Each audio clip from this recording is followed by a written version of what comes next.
Good afternoon, this is Nicholas from Gandora Gaming, and today I bring you guys my updated Portgas the Ace deck profile for y'all today. I'm really excited to show you guys the power of OP07 Ace, because I think this is a deck that's very unexplored in the metagame, and I think we got some really solid support cards in the last few sets that can push this deck into the meta capacity. So let's get straight into this. So if you don't know, this leader came out back in OP03, and he basically has the effect that when attacking or is attacked, you can trash any number of events or stages cards from your hand.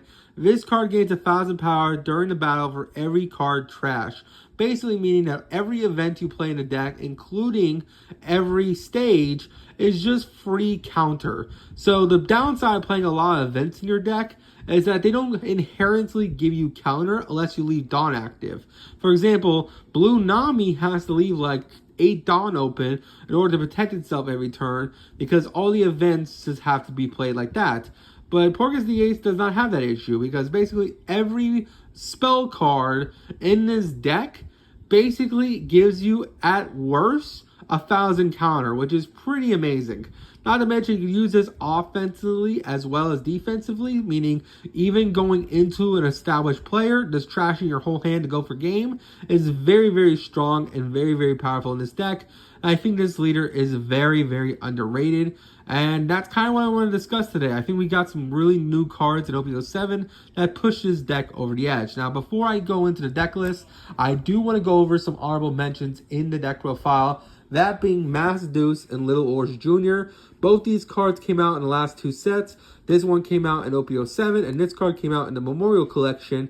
I think both are very seen in a lot of Ace lists, but I think both have enough problems that I ended up cutting them from the list entirely. So let's talk about it. So first things first, let's talk about Little Orange Jr. since he came out first.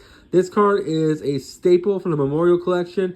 Basically, he's a 6k, 7,000 power vanilla that once a turn, and this character will be KO'd by a card effect, trash an event or stage from your hand instead. Basically saying, hey, you're playing enough events in your deck anyway. If you go against a black deck, they have to kill this thing twice in order for them to basically deal with it. Because they gotta kill it with card effects twice, which is pretty decent. Or beat it by battle twice, and it is 7,000 power, so it's not too bad.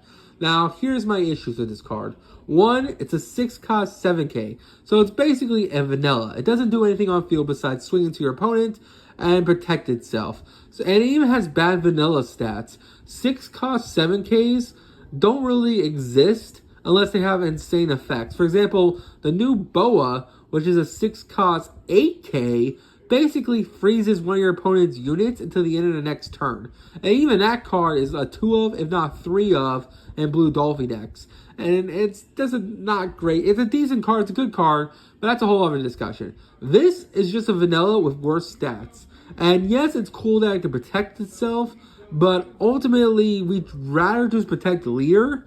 I feel like our units are strong, but if our opponent's going to waste their whole turn getting rid of an Orange Jr., they probably waste their whole turn getting rid of a Ace as well, or a Whitebeard. Ultimately, I just felt like cutting this card because I didn't think it was giving enough to the deck. Next, we got to talk about Mass Deuce. Now, this might be a little controversial because this card is looked to be the new Buggy of the deck. If you don't know, we had Buggy the Clown for the longest time since OP03. Buggy basically has no counter, and he only searches event cards. But Mass Deuce allows you to search not only event cards, but also Portgas the Ace. So, and he has 1,000 counter. So this card is a major update to Buggy. Why am I not playing it then? Well, the reason why is because this card is not a Whitebeard's pirate card. It is a Spade pirate card, meaning it's not searchable off EZO, so you just gotta draw into it. Not to mention, I feel like there's a better card that Ace has that just gives you way more advantages than Mass Deuce does. And I'm going to show you what that card is in the deck profile. But if you guys are a fan of my channel, you should probably already know what card I'm discussing. But it basically does what Mass Deuce does, but better over multiple turns, which is really insane, and just overall just a fantastic card. So as much as I love Mass Deuce, I think maybe once the new structure deck for Whitebeard comes out, and we get the new 5 cost Rush Ace, maybe this card we played at a 4 of. But until then, honestly, I think it's solid as a maybe option, and I feel like there's just better cards going forward. So let's talk about it. Let's get straight into the deck profile. I hope you all enjoy. And yeah, first things first, we're playing 4 Monkey D. Dragons. Now, this might sound a little extreme, but Monkey D. Dragon literally just replaced Whitebeard in his deck. As much as I love Whitebeard, I think it's a really, really great card. We're not really a big leader. Yes, playing a 9k that boosts us up to 7 until the end of the next turn is really, really strong. I just feel like we are more aggressive than Whitebeard can be. I feel like Dragon does everything we want Whitebeard to do, but better. He's an 8k, 9,000 power that has Rush, and then gives 2 Rested Dawn to our leader. So basically meaning, on the turn we play Monkey D. Dragon on our 8 Dawn turn, we can literally play a 9k, rush at him, then give 2 Dawn to our leader or into one of our characters, and then swing another 7 at them, which is a lot of pressure onto an opponent, especially if they are a 4 to 5 life leader, which is most decks in the game. So I think this guy is really, really insane, and he complements Ace really well as a deck choice. Next, we're playing 4 Portgas the Ace. This is our other high-cost rush card. He is Whitebeard's Pirate, so he is searchable. Basically, on play, give up to 2 of your opponent's characters minus 3,000 power this turn. Then, if your leader is Whitebeard Pirates type, this guy gains Rush. Just a really, really great card. Always been a staple in Ace decks and, of course, Whitebeard decks. I think it's just a fantastic card in general. It has Rush. It puts a lot of pressure on an opponent, and it puts a lot of pressure on an opponent's field. And overall, it's just a fantastic card. Now, this next card is kind of crazy to me because I've seen so many deck profiles of Portgas the Ace online of OP07 in the Memorial Collection, but no one is playing Ezo. And I don't know why. I think Ezo is probably one of the strongest cards Whitebeard Pirates decks have, yet no one's playing it. They're playing Little Orange Jr. before they're playing Ezo. They're out of their minds. Ezo, if you don't know, on play gives Arrested Dawn to your leader or opponent or one of your characters. So basically it's a 4-cost 7k, because don't forget, you're giving Arrested Dawn to your leader, thus it's paying for one of the Dawn you use, thus it's really just a 4-cost 7k. Then, on your opponent's attack, once per turn, you can trash 1 card from your hand. This leader, your leader, if it's Atlanta Wild or Whitebeard Pirates type, give up to one of your opponent's leaders or characters minus 2,000 power this turn.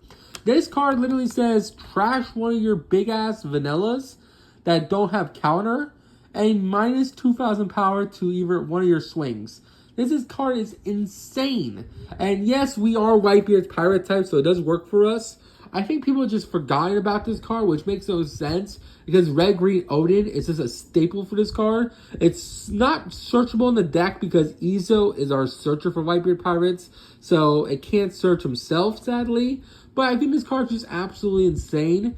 Yes, it has no counter, but it's one of the best defensive cards this deck has. And overall, it's just a fantastic card in general. So I don't know why most Ace deck profiles don't have this card. Tell me in the comments what you think about it, but I think this card is just a must-have for of going forward. Speaking of must-have for ofs, we're also playing for Marco. Marco has been a staple ever since OP03 when this card came out. This card's absolutely amazing. It's a 5-cost 6k, 1,000 counters, so worst comes to worst, you can trash it from hand. Once per on play, KO to one of your opponent's characters with 3,000 or less power.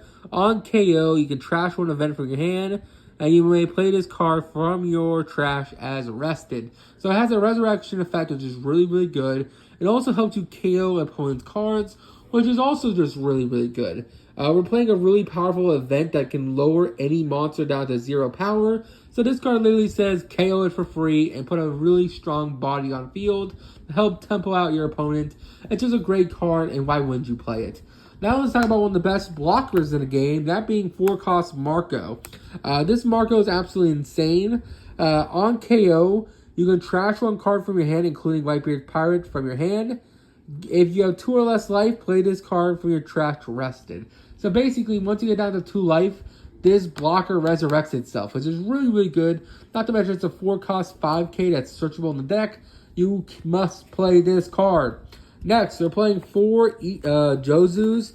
This guy does have Rush, plus you can put a Dawn on him, so it'll be a 5k. So that does come up sometimes. But most of all, he's just a 2k that's just really, really good for the deck. And it is searchable, so it's awesome. So that's it for our big monsters. Let's talk about the little dude. We're playing Isho as our last Whitebeard Pirate monster. This guy is amazing. Little top 5 cards to your deck.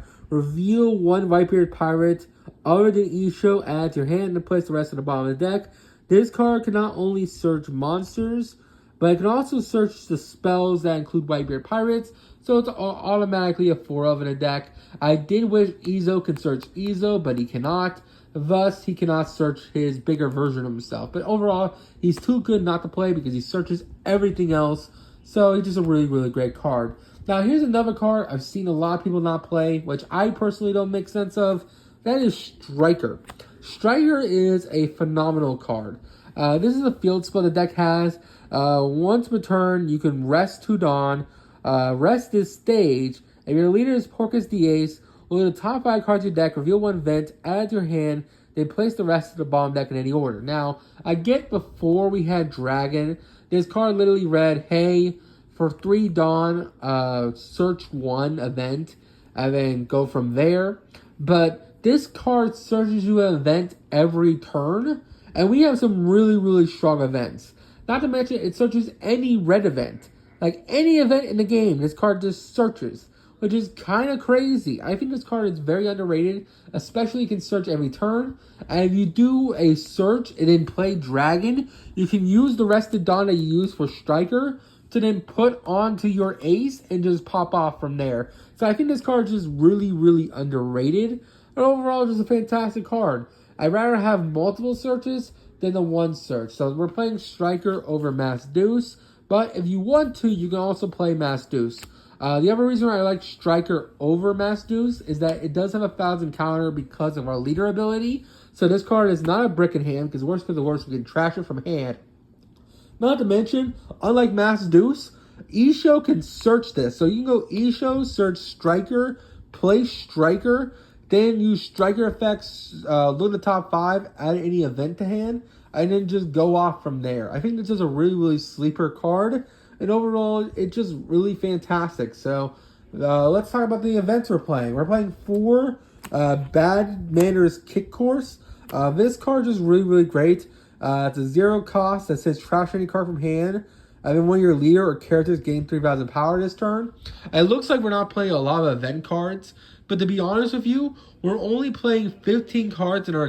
not even 15, my bad. We're only playing 12 cards in our deck that have no counter. That being the lovely, lovely Dragons, the Portgas the Aces, and the Ishos. But Isho on field makes anything a counter, and this card, plus any card in hand, is just 3,000 power, which is absolutely amazing. Not to mention the trigger of this card, give up to one of your opponent's leaders or characters minus 3,000 power this turn.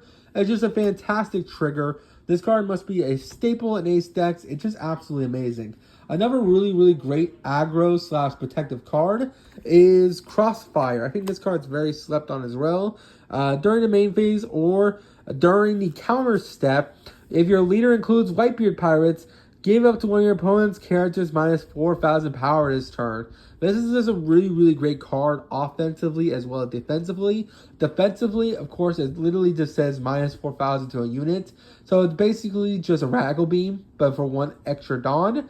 But it also has the offense ability to, if you're going into an established board, play Crossfire, minus something by 4,000 power, then you can just summon out a dragon, use the 2 rested Dawn to put it on the Ace, and then you can use the dragon in the 7 cost Ace, and then just swing at your opponent's creature. It's really, really great at removing cards, and overall, it's just a fantastic card in general. Speaking of removing cards, we're also playing 3 Fire Fist. This card is just really, really solid. You can trash 1 event from your hand, KO to one of your opponent's characters with 5,000 power, and then a character with 4,000 power. The reason why this is so good is against decks that spam the field really, really well with a lot of low attack monsters. For example, this card's really, really good into a deck like Zoro or a deck like Red Purple Law. It just helps you deal those cards really, really well. Not to mention its trigger effect literally just says, hey, KO to one of your opponent's characters with 5,000 power. So even if you hit this off life, you're still killing at 4 costs, which is really, really insane. Not to mention his trigger is also really good.